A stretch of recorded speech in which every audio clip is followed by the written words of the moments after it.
자, 먼저 재해조사에서 용어 정의를 보도록 하면 크게 두 가지로 볼 수가 있겠죠. 산업재해와 중대재해로 볼 수가 있습니다. 자, 그 중에서 중대재해에 대해서는 정말 중요하기 때문에 반드시 외워줘야 되겠죠. 자, 그래서 우리는 이것을 암기법을 통해서 우리가 필기에서 외웠던 기억이 있을 겁니다. 자, 그럼 삼룡이가 바로 떠올라야겠죠.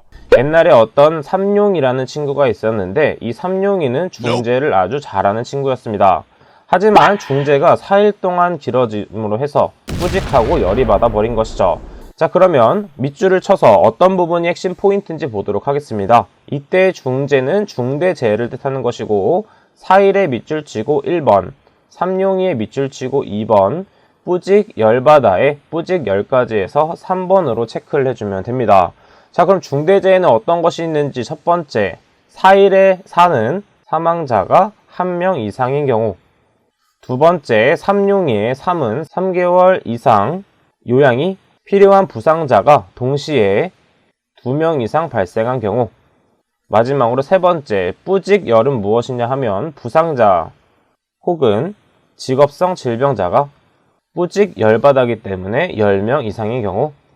지금 생각해 봤을 때는 유치할 수 있지만 이게 나중에 시험 볼 때 생각이 나서 시험 문제를 맞출 수가 있습니다. 자, 이런 식으로 암기해 보도록 하고 나머지는 교재를 통해서 보도록 하겠습니다. 그 다음에 우측에 있는 중대재해 발생 시 보고 사항과 중대재해 발생 시 보고 기한에 대해서는 3회 정도 정독을 하도록 하겠습니다. 자, 다음은 아래쪽에 있는 재해 원인의 연쇄 관계 중에 사고 도미노 이론에 대해서 보도록 하겠습니다. 자, 총 3가지에 대해서는 암기를 해놔줘야 되는데 총 3가지 중에 첫 번째는 바로 우리가 많이 외웠던 하인리, 두 번째는 버드, 세 번째는 아담스가 되겠습니다. 자, 버드와 하인리에 대한 도미노 이론에 대해서는 우리가 암기법을 통해서 암기를 했다라고 생각을 해보면 뭐였냐면 사유지의 개발이 결렬돼서 불완전한 행동과 상태가 사상된다라는 식으로 외웠었습니다. 자, 첫 번째 사유지가 무엇이다? 사유지, 사회적 환경 및 유전적 요소가 되겠고, 두 번째 개발 결렬은 개인적인 결함, 그 다음에 3단계는 불완전한 행동 및 상태, 4단계는 사고, 5단계는 상해가 되겠습니다.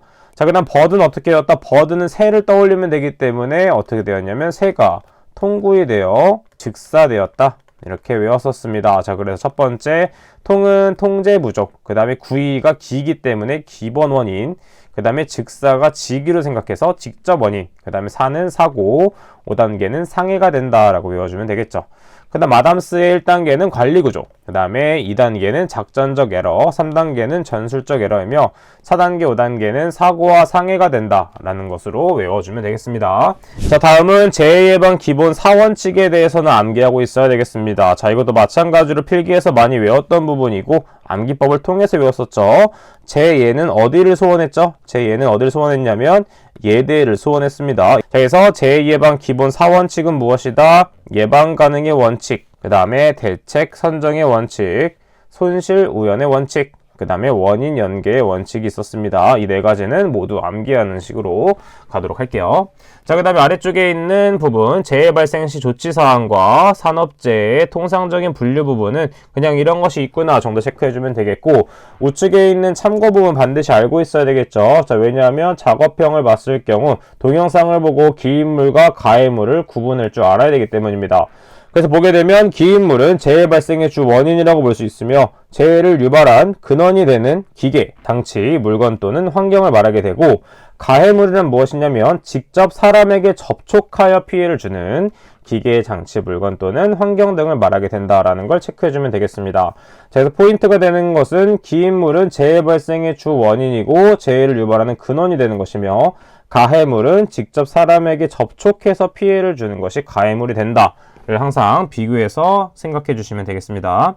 자, 다음은 상해의 종류별 분류는 이런 것이 있구나 정도 체크해 주면 되겠고, 아래쪽에 재해 발생 형태별 분류에 대해서는 반드시 알고 있어야 되겠죠. 지금 분류 항목을 보게 되면 추락, 떨어짐, 전도, 넘어짐 이렇게 구분이 되어 있는데, 일반적으로 앞에 있는 추락, 전도 같은 내용들은 일반적으로 한자이기 때문에 순수 한글을 쓰자고 해서 떨어짐, 넘어짐으로 바꾸자고 하고 있지만, 아직도 법령에서는 추락과 전도, 낙하, 비례 같은 용어들을 사용하고 있습니다. 그래서 법령에서 아예 다 바뀌기 전까지는 둘 다 적어도 무방하다고 볼 수 있기 때문에 둘 다를 외워서 적어주시면 되겠죠. 자, 그래서 일반적으로 추락 떨어짐은 무엇이냐면 일반적으로 높이 2m 이상에서 떨어지는 것을 모두 추락이라고 볼 수가 있겠습니다. 은근히 엄청 높은 곳에서보다 2m, 생각보다 높지 않은 높이에서 우리가 사고가 많이 발생하기 때문에 법령에서도 이 2m 기준으로 많이 법령이 나와 있습니다. 따라서 높이 관련된 것은 2m가 많다, 이런 걸 생각하면서 보도록 하면 세부 항목으로는 그냥 사람이 떨어지는 것이라고 볼 수 있겠고, 전도 혹은 넘어짐은 사람이 평면상으로 넘어졌을 때를 말하게 됩니다. 그 다음에 충돌 부딪힘은 사람이 정지물에 부딪히는 경우가 되겠고, 낙하 비례 혹은 맞음이라는 것은 물건이 주체가 돼서 사람이 맞는 경우가 됩니다. 그 다음에 붕괴, 도개 혹은 무너짐이라고 하는 것은 적재물이나 건축물 같은 것들이 무너지는 경우, 그 다음에 협착 끼임 같은 경우에는 물건에 끼워지거나 말려 들어가는 상태가 끼임 형태가 된다라는 걸 알 수가 있겠죠. 그래서 이러한 형태들은 모두 알고 있어야 되고 외워주시면 되겠습니다. 자, 다음은 산재 분류 및 통계 분석에서 제율의 종류 및 계산 부분 보도록 하겠습니다. 자, 실기에서는 상대적으로 필기에서보다는 계산 문제가 적지만 그래도 한두 문제 정도는 나올 수 있는 부분이기 때문에 반드시 체크를 하고 가주시는 게 좋습니다. 자, 필기에서는 어떻게 공식이 유도되고 이러한 것들을 알려드렸기 때문에 실기에서는 보다 더 공식에 대해서만 빠르게 체크를 하고 넘어가 보도록 하겠습니다. 자, 먼저 연천인율에 대한 정의를 알고 있어야 되겠죠. 연천인율이란 근로자 1000명당 발생하는 재해자 수 비율로 볼 수 있겠고, 연천인율은 연평균 근로자 수분의 연간 재해자 수 곱하기 1000으로 구할 수가 있습니다. 또한 도수율만 주어졌을 경우에는 2.4를 곱해서 연천인율을 구할 수 있다 정도도 체크해 주도록 할게요. 자, 그 다음에 아래쪽에 도수율에 대해서 체크해 보도록 하면, 도수율은 100만 근로시간당 발생하는 재해 발생 건수입니다. 자, 그래서 도수율은 연근로 총 시간수분의 재해 발생 건수 곱하기 100만이 된다라는 걸 알 수 있겠고, 자, 일반적으로 연근로 총 시간수가 어떻게 구할 수 있냐면 작업자 곱하기 하루 일하는 시간, 그 다음에 1년 동안 출근하는 날을 곱해주면 되겠죠. 자, 그래서 일반적으로 문제에서는 이 하루 동안 일하는 시간과 1년에 며칠 출근한다라는 것이 문제에 주어지는 경우가 있지만, 만약에 주어지지 않는다면 하루는 보통 우리 몇 시간 일하죠? 8시간 일한다고 볼 수 있겠고, 그 다음에 1년일 경우에는 300일을 기준으로 봐주시면 되겠습니다. 자, 그래서 문제에서 주어지지 않는 경우에는 반드시 8 곱하기 300을 해준다라고 생각을 해주면 되겠죠. 자, 그러면 강도율은 무엇이다? 바로 1000 근로시간당 발생하는 근로손실 일수입니다. 자, 그래서 강도율은 연근로 총시간수분의 근로손실 일수 곱하기 1000을 해주게 되는데, 이때 강도율은 근로손실 일수에 어떤 특이사항이 있습니다. 만약에 휴업이나 요양, 입원을 했을 경우에는 365분의 300을 곱해주는데, 이때 300은 연간 근로일수가 됩니다.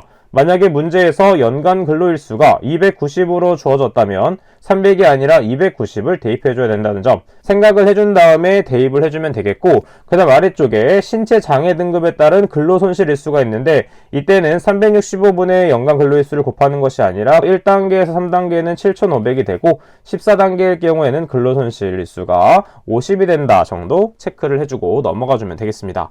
자, 다음은 종합재해지수 보도록 하면, 종합재해지수는 무엇이다? 재해 빈도의 다수와 상해 정도의 강약을 종합하여 나타내는 지표로서 도수율 곱하기 강도율을 한 다음에 루트를 씌워준다 라고 생각을 해주면 되겠습니다.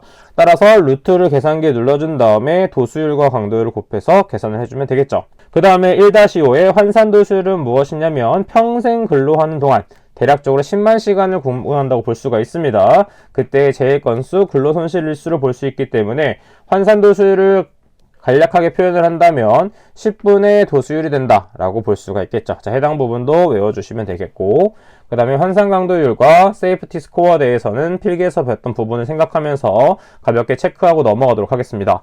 마찬가지로 아래쪽에 있는 안전 활동률, 그 다음에 건설 업체 환산 재해율에 대한 것도 그냥 이런 것이 있구나 정도 체크를 하고 넘어가도록 할게요. 자, 마찬가지로 재해손실비의 종류 및 계산 부분도 그냥 넘어가도록 하겠습니다.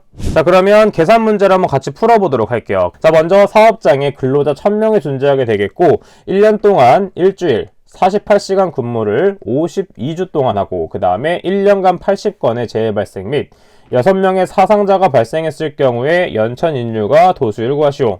연천인율은 어떻게 구한다? 연평균 근로자 수분의 연간 재해자 수 곱하기 1000이 됩니다. 따라서 연평균 근로자 수는 1000으로 주어져 있기 때문에 1000을 그대로 대입. 연간 재해자 수는 6명으로 주어져 있으며 6을 대입하고 곱하기 1000을 하게 되면 6이라는 값이 나오게 됩니다. 마찬가지로 도수율은 어떻게 구한다? 연근로 총 시간수분의 재해 발생 건수 곱하기 100만이 되는데 연근로 총 시간수는 어떻게 되냐면 일단 근로자의 수, 그래서 1000을 곱하게 되고 그 다음에 1년 동안 1주간 48시간을 근무하기 때문에 48 곱하기 1년 동안 52주 이렇게 52를 곱하게 됩니다. 만약에 하루에 몇 시간, 1년 며칠을 일한다 했을 경우에는 시간과 일수를 곱해주면 되겠고 이렇게 1주에 몇 시간, 그 다음에 1년에 몇 주라고 했을 경우에는 다음과 같이 대입해서 곱해주면 되는 것이죠. 자, 그래서 계산기에 그대로 대입을 하게 되면 몇이 나온다? 32.0513이 나오게 되는데 별다른 언급이 없을 경우에는 소수점 둘째 자리까지 표현해서 32.05라고 쓰도록 하겠습니다.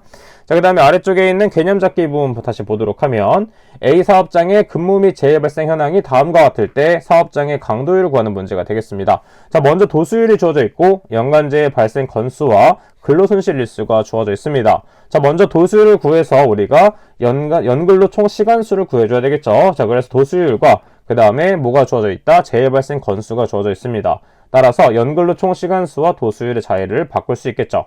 그래서 도수율은 6으로 주어져 있기 때문에 6을 대입, 그 다음에 재해 발생 건수는 10을 대입해서 계산을 해주도록 하는데 그래서 6분의 10 곱하기 100만을 하게 되면 166만 6,666점 이렇게 나오게 됩니다. 자, 그래서 이때는 계산했을 경우에는 소수점 둘째 자리까지 표현할 필요가 없기 때문에 이 정도까지 한 다음에 대입을 해주도록 하면 근로손실일수는 251이기 때문에 251을 대입하고 1번에서 구했던 연근로 총 시간수를 대입한 다음에 1000을 곱해주도록 하면 0.15라는 값이 나오기 때문에 강도율은 0.15가 된다 라고 답을 적어주시면 되겠죠.